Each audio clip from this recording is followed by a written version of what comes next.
말씀의 제목은 요셉의 눈물이라는 제목으로 하나님의 말씀 함께 나누기 전에 우리 원로 목사님께서 2주간에 걸쳐서 선교 사역을 감당하고 오셨는데 선교 보고 차원에서 같이 가셨던 우리 목사님들 중에 아주 지금 장병희 선교사님께서 어떤 사역을 하고 계시는지를 영상으로 기가 막히게 잘 만들어 주신 그 영상이 있습니다. 그래서 선교 보고 차원에서 그 영상을 보고 우리 같이 말씀 나누도록 하겠습니다.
네, 여기까지 보도록 하겠습니다.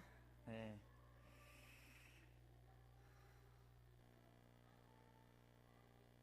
네, 우리 안산중앙교회는 장병희 선교사님과 긴밀하게 연결되어서 그 사역을 돕고 지원하고 또 함께 협력하고 있습니다. 우리 장병희 선교사님 정말 여자의 몸으로 남자도 하지 못하는 사역들을 너무나 힘있게 감당하고 계시는데, 우리 장병희 선교사님을 위해서 늘 기도해 주시고 선교보고는 이것으로 대신하도록 하겠습니다. 오늘 우리 함께 나눌 말씀의 제목은 요셉의 눈물, 요셉의 눈물이라는 제목으로 하나님의 말씀 함께 나누겠습니다. 전 조선일보 논설위원인 이규태 씨가 신문 사설로 실은 글 중에서 눈물소동이라는 제목의 글이 실린 적이 있습니다. 눈물소동. 그 컬럼의 글의 내용 중에 이런 내용이 있어요. 한번 들어보세요. 워낙 눈물과 한이 많았던 나라라선지 우리 조상들처럼 눈물 묘사를 다양하게 쓴 나라는 이 세상 어디에도 없을성 싶다. 조상들이 읊은 옛 한시에 보면 뚝뚝 떨어지게 흘리는 눈물은 누유, 소리 없이 주르륵 흘리는 눈물은 체라했으며 흐르다 갈라져 내리는 눈물을 사라했다. 눈물이 방울저 흘렀을 때 환이라 했고 콧물을 동반한 눈물은 이라 했으며 남몰래 흘리는 눈물을 설이라 했다. 눈물이 눈에 가득 꿰어 흐르지 않는 눈물을 따로 누라고 했으니 눈물을 이렇게 질적으로 다양하게 갈라쓴 어떤 문화권도 없을 것이다. 심지어 비를 사람이 흘리는 눈물이 감천한 것으로 비유한 나라 또한 없을 줄로 안다. 여러분, 원래 우리 민족은 눈물 친화적인 민족이라고 할 수 있습니다. 그런데 이 조선시대의 유교 문화가 들어오면서 이 눈물이라는 의미가 부끄러운 것이고 눈물을 다른 사람한테 보인다는 것이 매우 내가 약하게 보인다는 것을 의미하는 것이고, 그렇기 때문에 다른 사람에게 내 눈물을 보이는 것은 금기시되는 것. 그것이 바로 조선시대 때부터 들어온 유교 문화로 인해서 오늘 우리의 문화권 안에 뿌리내린 눈물의 의미라고 할 수 있다.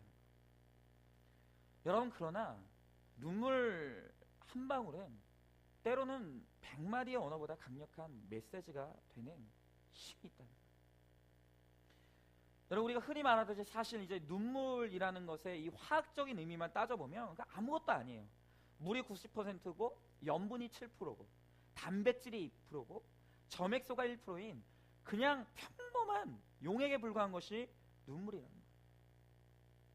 여러분, 그러나 한 연구 결과에 의하면 그 한 방울의 눈물을 통해서 오늘 우리가 그 눈에서 흘리는 한 방울의 눈물을 통해서 표현할 수 있는 이 정서적인 메시지는 무려 170가지나 된다.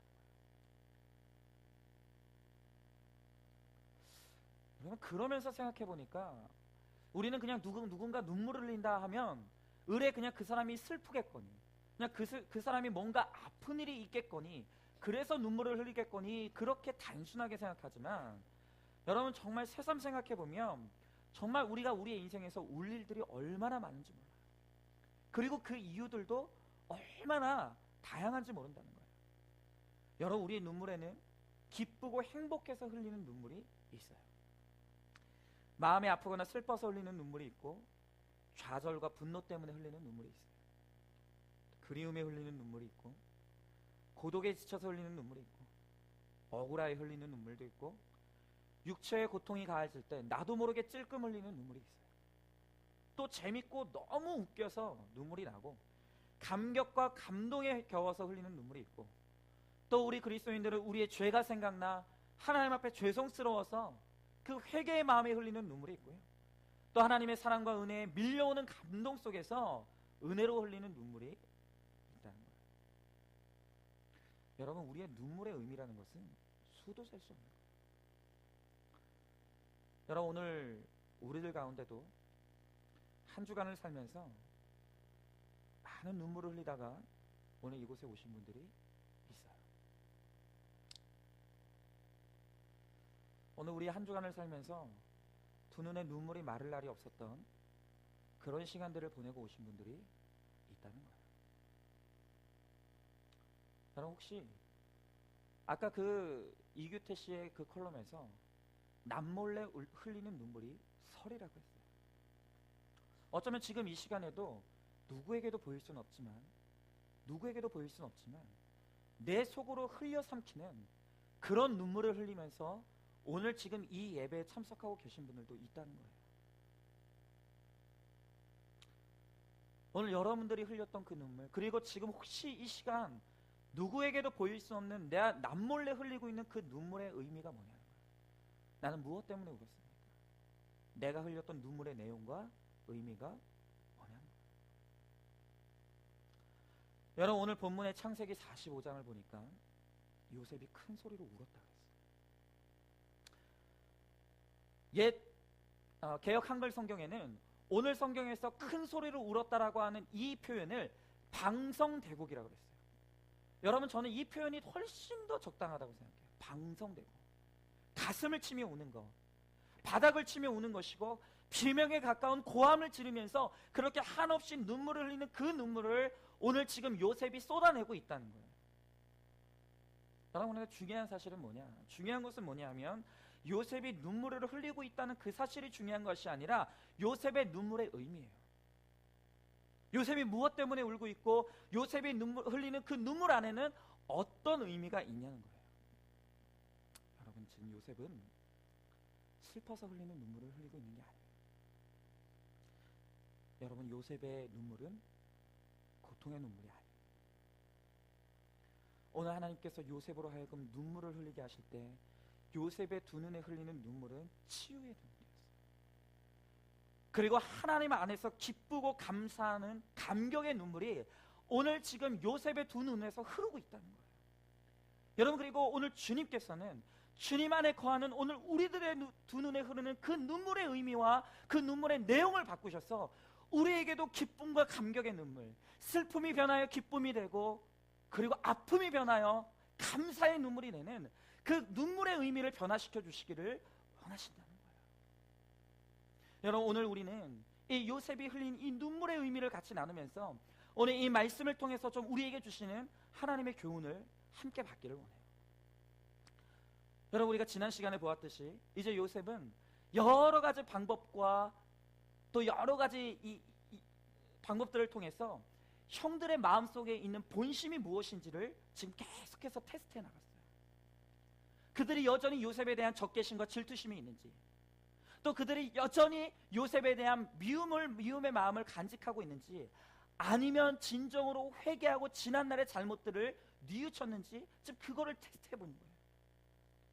여러분, 그리고 우리가 지난 시간에 보았던 것처럼 막내 동생 베냐민, 요셉이 죽고 난 이후에 또 다른 야곱의 편애를 받고 있었던 오늘 이 막내 동생 베냐민을 도둑으로 몰아서 그가 이제 감옥에 가고 종살이를 하는 위기에 맞이하게 됐을 때 과연 그 형제들이 어떤 반응을 보이는지를 봄으로 말미암아 오늘 형들의 진심을 테스트하는 거예요.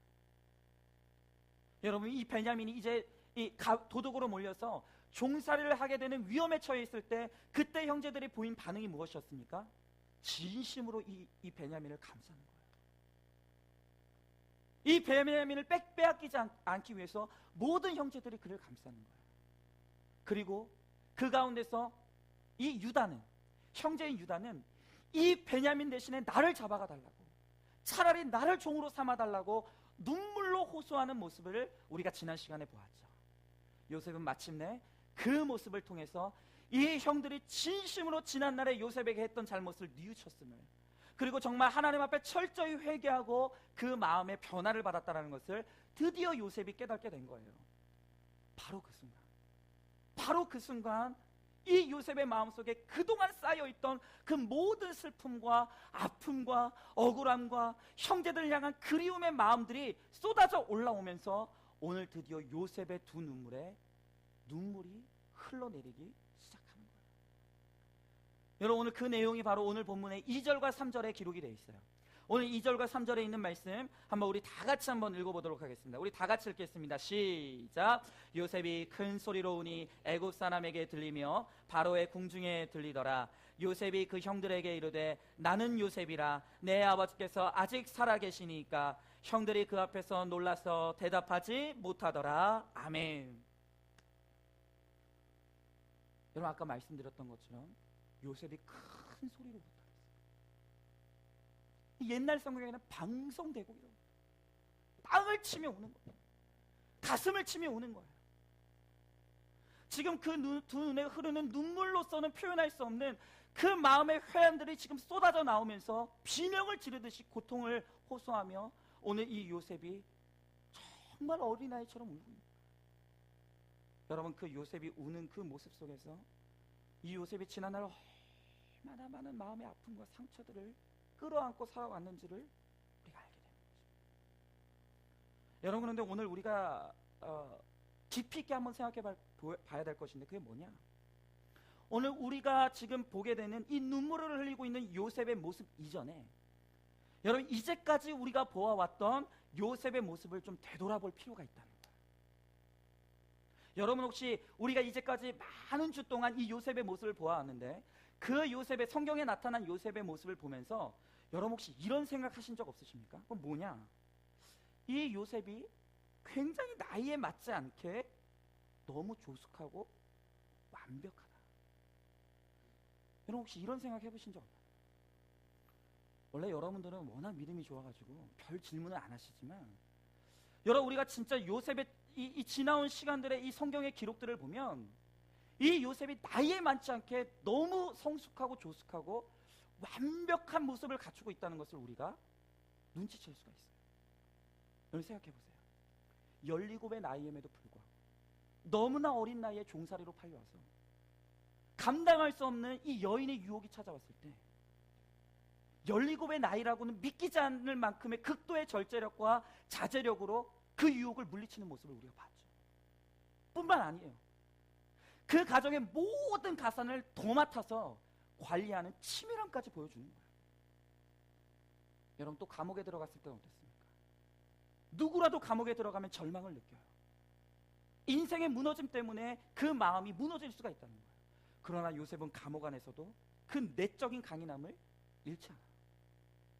여러분, 심지어 요셉이 이 애굽이라는 대제국의 2인자의 자리에 올라갔을 때 나이가 몇 살이라고 그랬죠?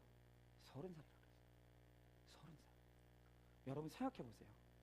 우리나라 같이 작은 나라의 총리가 된다고 생각할 때 그 총리의 나이가 30살짜리가 우리나라 총리가 된다고 생각해 보세요.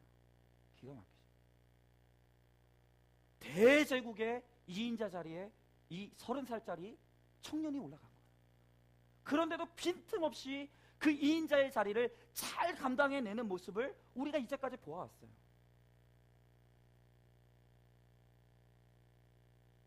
여러분, 우리는 이런 결점이 보이지 않는, 완벽해 보이고 굉장히 성숙해 보이는 이 요셉을 바라보면서 역시 하나님이 사용하시는 사람이라 뭔가 우리랑은 좀 종류가 다르구나. 뭔가 저 사람은 우리가 종류가 다르기 때문에 하나님 앞에 저렇게 쓰임받았나 보다. 우리가 어떤 거리감을 느낄 수 있다는 거예요. 여러분, 그러나 우리가 분명하게 생각했던 건 뭐냐면은 사실 요셉의 이런 모습은 정상적인 모습이라고 할 수가 없다는 거예요. 이건 정상이 아니에요. 여러분, 이렇게 나이보다 조숙하고 완벽한 것은 사실은 정말로 건강하고 뭔가 정말 잘 갖추어져 있기 때문에 그런 것이 아니라 그도 어쩔 수 없이 마음을 강하게 다잡으면 안 되는 어떤 인생의 충격들, 오늘 그런 것들에 의해서 요셉은 스스로를 지키지 않으면 안 됐다는 거예요. 또 자신의 약점을 노출시키면 안 될 수밖에 없는 그런 열악한 환경들에 이 요셉이 처하며 살아오다 보니까 그도 모르게 갖추어진 비정상적인 모습이 바로 이런 모습이에요. 여러분, 어떤 사람이 건강하다는 것은 다른 것이 아니에요. 어떤 사람이 정서적으로 건강하다는 것은 뭐냐 하면 그 나이에 맞는 행동과 말과 사고를 하는 거예요. 여러분, 정서적으로 건강한 아이라면 슬프면 어떻게 해야 되죠? 울어야 돼요. 아프면 때를 써야 돼요. 여러분, 과자가 있으면, 맛있는 게 있으면 마구 달려드는 것이 어린 아이들이 보여줄 수 있는 가장 건강한 반응인 거예요. 여러분, 그런데 어린 아이인데, 아기인데 과자를 보면서도 입술을 깨물고 참아요. 여러분, 슬픈 일이 있는데 억지로 이 혀를 깨물어 가면서 눈물을 참아요. 그게 정상적입니까? 정상적인 게 아니에요. 여러분, 우리가 때로는 너무 어린아이가 얌전하게 있는 모습을 보면서 얘 참 얌전하다, 얘 참 착하다 그러지만 여러분, 그건 결코 좋은 게 아니에요. 여러분, 가령 예를 들어서 제 아들 시온이가 4살 박이에요. 애기. 그런데 진수성찬이 지금 차려져 있는데 그 4살밖에 안 된 시온이가 이렇게 말하는 거예요. 아버님, 저는 아버님이 먹는 모습만 봐도 배가 부릅니다. 아버님 다 드세요. 저는 안 먹겠습니다. 여러분, 그 말을 하고 있는 제 아들을 보고 있는 저의 마음이 어떨까요? 기쁘고 즐거울까요? 얘가 벌써 철이 들었구나. 아니요. 저 그 다음날 병원, 얘 손 붙잡고 병원 갑니다. 얘 뭔가 잘못된 애예요. 여러분, 때로 우리 주변에 좀처럼 이와 같이 빈틈이 보이지 않고 그 사람 앞에서는 작은 실수라도 용납이 안 되는, 소위 우리가 표현하기를 완벽주의자들을 만날 때가 있어요. 이 사람을 보면 빈틈이 없어요. 감정이 없는 것 같아요. 심지어 이 사람 앞에서 조금이라도 실수를 하면은 되돌아오는 너무너무 큰 이 타박이 있는 거예요. 여러분, 그렇죠? 우리가 요즘 뭐 카톡이나 이런 거 많이 하지 않습니까? 이 완벽주의자들이 꼭 하는 게 뭐예요? 우리가 카톡을 보낼 때 철자 하나 틀릴 수가 있어요. 그럼 반드시 이런 완벽주의자들은 이 되돌아오는 대답이 뭡니까? 꼭 그거 지적하는 거예요. 꼭 지적해요. 띄어쓰기 이렇게 하는 거야. 이 글자는 이렇게 해야 철자가 맞는 거야. 다시는 문자 보내기 싫죠. 여러분, 그런데 오늘 우리가 중요하게 기억할 게 뭐냐? 완벽주의의 또 다른 이름이 있어요. 어떤 사람이 완벽하다, 어떤 사람이 완벽주의자라고 할 때 그 완벽주의자의 또 다른 이름이 있는데, 그 완벽주의자의 또 다른 이름이 뭐냐? 그것은 바로 열등감과 상처라는 거예요. 여러분이 이 완벽주의의 정체를 알아야 돼요. 여러분, 어떤 사람이 완벽하려고 애쓴다, 어떤 사람이 빈틈을 보이지 않기 위해 애쓴다라는 말은 무슨 말이냐면 그만큼 내면 속에 감추고 싶은 아픔과 상처가 많다는 걸 의미한다는 거예요. 여러분, 어떤 사람이 완벽하기 위해서 몸부림치며 살아간다라고 하는 것은 오히려 그 내면에는 상처받기 쉬운 너무나 여린 마음이 있다라는 것을 의미한다는 거예요. 여러분, 오히려 이런 사람들이 한번 무너지면 걷잡을 수 없이 터지게 된다. 여러분, 그런 의미에서 오늘 이 요셉이라는 사람은 틀림없이 완벽주의자적인 기질을 가지고 있었던 사람이에요. 여러분, 그걸 어떻게 알 수 있죠? 어떻게 그 사실을 추정할 수가 있죠? 여러분, 오늘 본문의 1절 보세요. 여러분, 오늘 본문의 1절을 보면 아까도 말씀드렸던 것처럼 이제는 자신의 정체를 드러내고 그 이제 형들과 정을 나누는 가운데 자기도 주체할 수 없는 감정의 무너져 내림을 지금 경험하고 있어요. 그리고 곧 있으면 눈물이 쏟아져 내리는 그 지금 이 지경 가운데 있다는 거예요. 여러분, 그런데 자신이 무너져 내리고 있는 이 상황 가운데서 요셉이 지금 뭘 하고 있는지 한번 보세요. 여러분, 1절에 보니까 요셉이 이렇게 말하고 있어요. 요셉이 시종하는 자들 앞에서 그 정을 억제하지 못하여 소리를 질러 모든 사람을 자기에게서 어떻게 했다고요? 물러가게 했다. 무슨 말입니까? 지금 자기가 무너지고 있어요. 눈물이 주체할 수 없을 정도로 지금 터져나오기 일보 직전이에요. 그런데 그 상황 가운데서도 요셉은 지금 뭘 생각하고 있냐면은 빈틈을 보이지 않기 위해서 애굽 사람들을 물러가게 하는 거예요. 절대로 약한 모습을 적어도 애굽 사람에게는 보여줄 수 없다라고 하는 이 강박관념에 지금 사로잡혀 있는 거예요. 이게 뭡니까? 완벽주의자죠. 누구에게도 빈틈을 보일 수 없다는, 형들 이외에는 누구도 믿을 수가 없는 거예요. 여러분, 지금 이 요셉의 이런 모습을 보면 사실은 이해가 되죠. 이해가 돼요.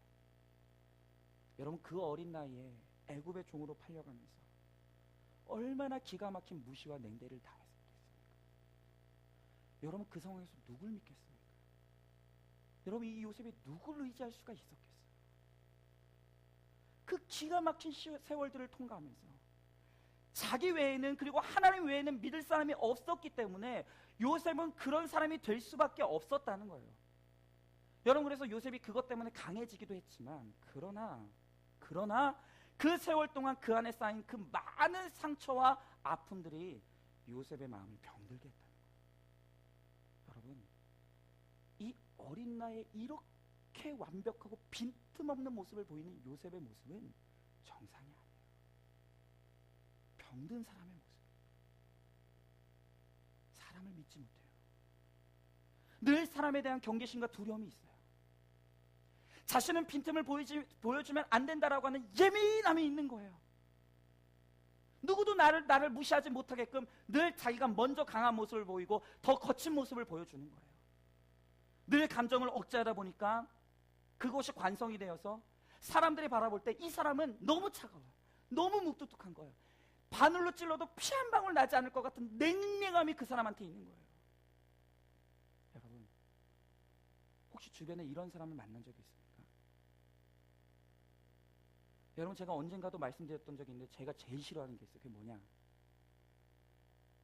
불편한 사람하고 밥 먹는 걸 저는 제일 싫어요. 그런데 틀림없이 이 요셉의 주변에는 아무도 없었을 거예요. 아무도 없었을 거예요. 여러분, 이런 사람 주변에 누가 오고 싶겠습니까? 단언하건대 요셉이 얼마나 피곤한 인생을 살아왔을지 말하지 않아도 짐작이 가요. 여러분, 이 세상에 완벽한 사람이 어디 있습니까? 여러분, 하나님 외에 이 세상에 완벽한 사람은 절대 존재하지 않아요. 여러분, 제가 정말 부탁드리는데 여러분, 여기 앞에 있는 이 박은성 목사에게 완벽을 요구하지 마세요. 여러분, 물론 저는 목사이기 때문에 누구보다도 흠결이 없는, 도덕적으로도 높은 기준을 가져야 되고 늘 흐트러짐이 없어야 되고 목사로서 부족함이 없어야 되는 몸부림이 있어야 된다는 것 알고 있어요. 그럼에도 불구하고 여러분, 목사도 완벽하지 않아요. 하나님이 아니에요. 너무 가혹한 잣대를 들이대면 안 돼요. 여러분, 이 세상에 하나님 외에 완벽한 사람 없다니까요. 그런데 절대로 완벽할 수 없는 그런 사람이 하나님처럼 완벽한 척하면서 살아야 되니까 얼마나 인생이 외롭고 피곤하고 고단하겠냐는 거예요. 여러분, 저는 완벽주의자로 살아가는 사람들 보면 불쌍해요. 얼마나 피곤할까? 얼마나 인생이 힘들까? 요셉이 그런 사람이었다. 여러분, 하나님은 요셉 안에 병들어 있는 자아를 알고 계셨어요. 그리고 그를 사랑하셨어요. 그래서 이제 이 화해의 현장에서 하나님께서는 20년 동안 억누르고 있었던 이 눈물을 토해내고 쏟아나게 하심으로 말미암아 그 내면 안에 있는 모든 아픔과 상처들을 치유해 가고 계시는 거예요. 여러분, 오늘 성경에 보니까 이 요셉의 통곡 소리가, 방성대고 가는 이 소리가 얼마나 컸던지 애굽 온 사람들과 바로의 궁까지 그 소리가 들렸다 그랬어요. 여러분, 이 요셉이 집무하는 이 사무실과 이 바로 왕의 왕궁에는 500m 가까운 차이가 있었다 그래요. 거리가. 그런데 그 500m 거리에서도 요셉의 우는 소리가 들렸다는 거예요. 여러분, 이것을 보면서 그간 요셉이 얼마나 울고 싶고 또 울고 싶고 또 울고 싶은 그 마음을 억누르고 참고 살아왔는지를 느낄 수가 있는 거예요. 여러분, 그 20년의 눈물이, 농축된 눈물이 지금 요셉의 눈에서 흘러나오는 거예요. 이 눈물이라는 것은 그 자체로 하나님이 주신 치료제라고 할 수 있어요. 여러분, 에릭 린더말이라고 하는 이 정신의학자가 있어요. 근데 이분은 평생토록 어떤 연구를 했냐면 사람이 눈물을 흘리고 싶을 때 눈물을 억제하면 어떤 병이 생기는지를 이분은 평생 연구한 분이에요. 근데 이분이 연구를 해보니까 사람이 눈물을 흘려야 될 때 눈물을 흘리지 않고 억지로 참게 될 때 그때 초래할 수 있는 질병이 무려 37가지나 된다라고 하는 연구 결과를 발표했어요. 사람이 울어야 되는 거예요. 여러분, 울 수 있어야 되는 거예요. 그런데 울어야 될 때 울지 못하고 그 눈물을 억지로 참게 될 때 내 안에서 일어나게 되는 질병이 37가지나 된다는 거예요. 그런데 또한 흥미로운 연구 결과는 뭐냐? 그 에릭 린더만은 말하기를, 그러나 그 병들의 치유는 특히 그 사람이 자연스럽게 다시 그 두 눈에서 눈물을 흘리게 될 때 그 많은 질병의 절반 이상은 자연스럽게 치유가 된다. 눈물이 약이에요. 눈물이 약이에요. 눈물을 흘리는 것을 통해서 오늘 우리의 마음이 치유가 되고 오늘 우리의 정신이 치유가 될 수가 있다는 거예요. 여러분, 성경에 우리 예수님 보세요. 예수님은 울어야 할 때 우는 것을 부끄러워하지 않았어요. 사람들 앞에 눈물을 흘리는 것을 두려워하지 않았다. 여러분, 성경에 보면 예수님께서 십자가에 달리기 돌아가시기 전날 밤 겟세마네 장면에서 기도하시던 예수님의 모습을 보여줘요. 그런데 성경의 사복음서에는 그 겟세마네 동산에서 예수님이 마지막 기도를 올려드릴 때 예수님이 슬퍼하셨다라고만 표현하고 있어요. 그러나 이 겟세마네 동산의 장면을 묘사한 또 다른 성경인 히브리서 5장 7절은 당시에 그 겟세마네 동산에서 기도하던 예수님의 모습을 이렇게 표현하고 있다는 거예요. 여러분, 히브리서 5장 7절입니다. 5장 7절에 보니까 이렇게 말하고 있어요. 그는 육체에 계실 때 자기를 죽음에서 능히 구원하실 이에게 심한 통곡과 눈물로 간구와 소원을 올린다. 주님이 그 동산에서 심한 통곡과 눈물을 쏟아내셨다는 거예요. 여러분, 이 심한 통곡과 눈물을 한마디로 표현하면 뭐냐? 그것이 바로 오늘 요셉이 보여준 방성대곡이에요. 큰 소리로 주님도 울으셨다는 거예요. 어린아이처럼 엉엉 울면서 주님 앞에 나가셨다는 거예요. 여러분, 실제로 복음서를 보면 곳곳에서 예수님이 눈물을 흘리시는 장면을 보게 돼요. 친구였던 나사로의 무덤 앞에 서서 하염없이 눈물을 흘리시던 주님의 모습. 예루살렘 성이 멸망할 것을 바라보면서 이 감람산의 동산에 앉아서 말없이 눈물을 흘리시던 그 예수님의 모습을 우리가 봅니다.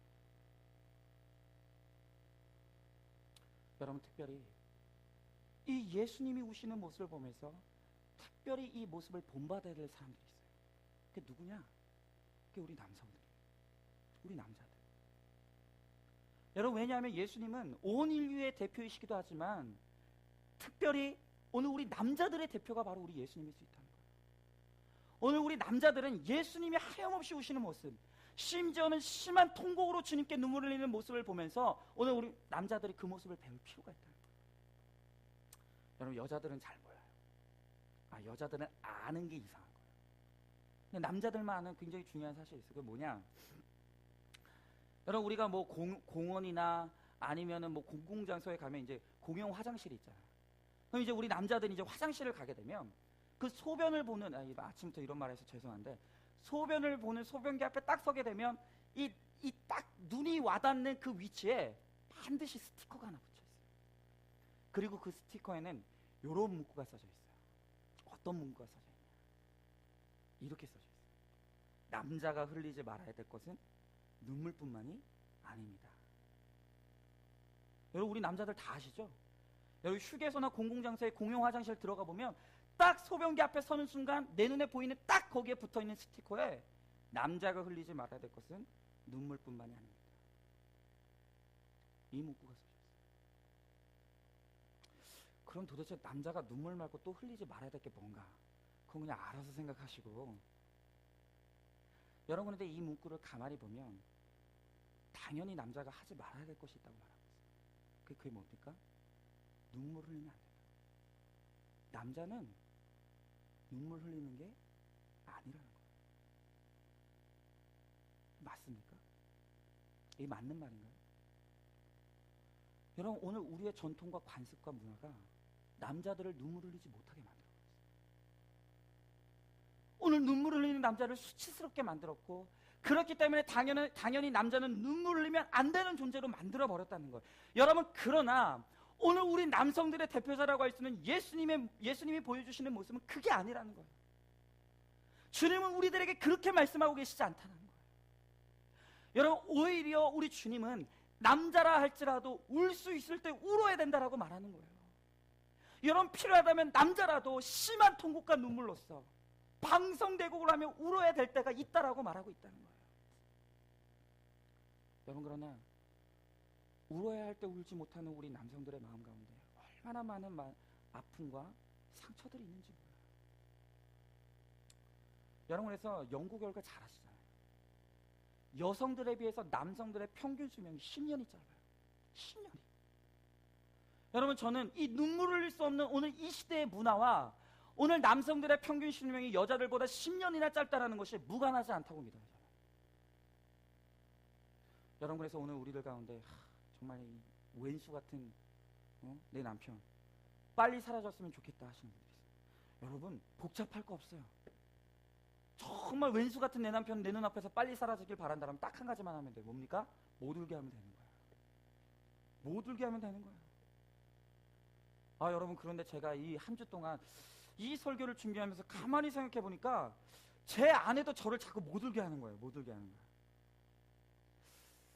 혹시 그 이유 때문에? 이런 생각. 여러분, 그러나 저는 오늘 분명히 말하지만 저는 혼자 죽지 않습니다. 네. 혹시나 제가 제 아내보다 먼저 죽는 일이 있다, 그러면 저는 반드시 유언을 할 거예요. 무슨 유언을 하냐? 제가 죽을 때 제 아내도 같이 묻어달라고. 저는 절대 혼자 죽지 않습니다. 여러분, 오늘 우리들 가운데도 자신을 스스로 지키기 위해 견고한 담을 쌓고 눈물을 참고 사는 사람들이 있어요. 내 인생은 내가 지켜야 된다. 누구도 나를 우습게 생각하면 안 된다. 오늘 그런 강박관념과 그런 방어의식 가운데서 오늘 정말 눈물을 참고 사는 사람들이 있다. 여러분, 그러나 그건 하나님이 원하시는 모습이야. 하나님은 내 스스로 내 인생을 내가 지켜야 된다라는 강박관념 안에서 내 인생은 나밖에 돌볼 사람이 없다라고 하는 그러한 내 마음 가운데 스스로 나를 방어하고자 하는 마음 가운데서 수고하며 무거운 짐을 살아오고 있는 우리들을 향해서 하나님이 우리들에게 말씀하시는 게 있다. 그게 뭡니까? 수고하고 무거운 짐 진 자들아 다 내게로 오라. 내가 너희를 쉬게 하리라. 그 무슨 말입니까? 하나님 앞에서 울어야 된다. 하나님 앞에서 울 수 있어야 된다. 여러분, 그리고 그 하나님 앞에서 내 스스로 나를 지켜야 된다라고 하는 오늘 내 마음 가운데 있는 이 모든 것들을 내려놓고 그동안 억눌려온 눈물주머니를 하나님 앞에 터뜨려 놓고 내가 어린아이처럼 울 수 있을 때 그때부터 내 마음 가운데 진정한 쉼과 치유가 일어나는 거예요. 그리고 하나님 앞에, 그리고 심지어는 사람 앞에서도 한 방울의 눈물을 흘릴 수 있는 사람이 될 수 있을 때 진실로 그 사람이 자연스럽고 건강한 내 모습, 그리고 남을 포용할 수 있을 만큼 편안하고 따뜻한 마음을 지닌 하나님의 자녀의 참 모습을 회복할 수가 있다는 거예요. 여러분, 눈물 흘리지 않는 사람은 인간적인 사람이 아니에요. 눈물 흘릴 줄 모르는 사람은 다가갈 수 없는 사람이에요.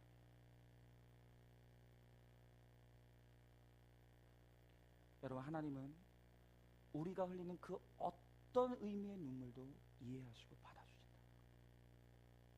그리고 그 주님 앞에 우리의 눈물을 가지고 나아갈 때 하나님께서 우리의 눈물의 의미를 변화시켜 주신다는 거예요.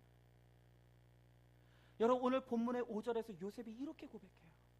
여러분, 오늘 본문의 5절에 있는 말씀 우리 한번 다 같이 한번 읽어보겠습니다. 5절입니다. 다 같이 읽겠습니다. 시작.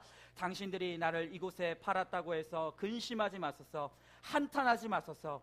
하나님이 생명을 구원하시려고 나를 당신들보다 먼저 보내셨나이다. 아멘. 여러분, 오늘 이 요셉이 형들에게 팔리는 기가 막힌 일을 당하면서 눈물을 흘릴 때 그때 이 요셉이 흘렸던 눈물은 억울함의 눈물이에요. 아픔의 눈물이에요.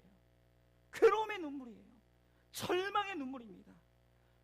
여러분, 그런데 이 요셉이 그 눈물을 하나님 앞에 가져나고 그 통곡을 가지고 하나님 앞에 나아갔을 때 하나님께서 이 요셉의 눈물을 받아주셔서 그 눈물을 통해서 온 가족의 구원과 화해를 이루시고 마침내 온 가족의 구원을 이루시는 놀라운 역사를 일으켜 세우시는 거예요. 그리고 그 역사를 지금 눈으로 바라보고 있는 그 요셉의 두 눈에서 흘리고 있는 그 눈물의 의미는 완전히 변화된 거예요. 이제 더 이상 아픔의 눈물이 아니야. 더 이상 괴로움의 눈물이 아니야. 더 이상 슬픔의 눈물이 아니라는 거예요.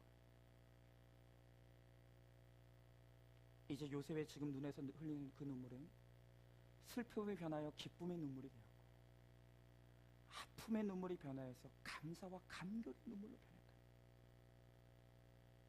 여러분, 오늘 지금 우리들 가운데서도 오늘 이 눈물의 의미가 변화되어야 될 사람들이 있다는 거예요. 두 눈에 눈물이 마를 날이 없어요. 너무너무 인생이 고단하고 힘들고 피곤한 거예요. 하늘을 쳐다보며 인생이 너무 힘들어서 나도 모르게 눈물이 나는 인생들을 살고 계신 분들이 있다는 거예요.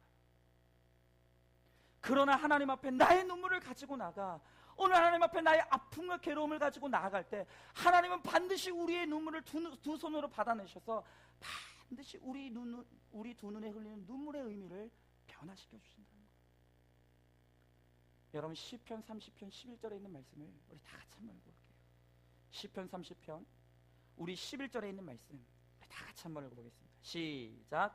주께서 나의 슬픔이 변하여 내게 춤이 되게 하시며 나의 베옷을 벗기고 기쁨으로 띄우셨나이다. 아멘. 아멘. 오늘 다윗이 뭐라고 고백합니까? 변화된 거예요. 나의 눈물이 변화된 거예요. 나의 슬픔의 눈물이 변하여 춤이 되게 하시고 나의 고통의 눈물을 벗기시고 기쁨의 눈물이 되게 하시는 거예요. 오늘 말씀을 마칩니다. 오늘 내 안에 겹겹이 쌓여서 오늘 내 스스로 나를 지키고 오늘 나만이 나를 지켜야 된다라고 하는 오늘 수고하고 무거운 짐진 모든 인생의 우리의 무거운 짐들이 오늘 주님 안에서 벗겨지길 소망합니다. 그리고 주님 안에서 누구에게도 쏟아낼 수 없었던 그 눈물이 좀 회복됐으면 좋겠어요. 여러분, 오늘 우리 주님께서는 오늘 두 손으로 내 눈물을 받아낼 준비를 하고 계십니다.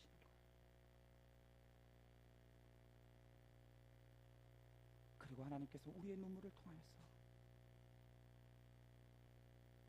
위로와 치유의 능력을 일으키시고 그래서 우리의 삶을 변화시켜 주셨어요. 우리의 눈물이 기쁨의 눈물, 감사와 감격의 눈물이 되게 하신다.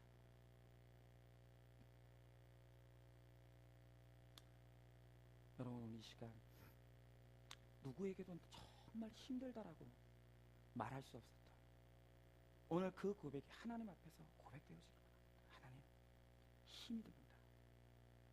인생을 하루하루 살아가는 것이 이렇게 고단하고 피곤할 수가 없습니다. 오늘 주님 안에서 어린아이 같은 그 눈물이 회복됨으로 말미암아 주님 안에서 참된 자유함과 참된 쉼과 참된 안식을 누리고 오늘 주님 안에서 기쁨이 회복되는 저와 여러분 우리 모두가 될 수 있기를 주님의 이름으로 축원합니다. 오늘 이 시간 우리 다 같이 한번 기도하기를 원합니다. 여러분, 요셉이 울고 있습니다. 요셉이 가슴을 치며 울고 있고 땅을 치며 울고 있고 요셉이 비명을 지르듯 오늘 많은 사람들이 듣고 있는 그 가운데서도 눈물을 주체하지 못하며 울고 있습니다.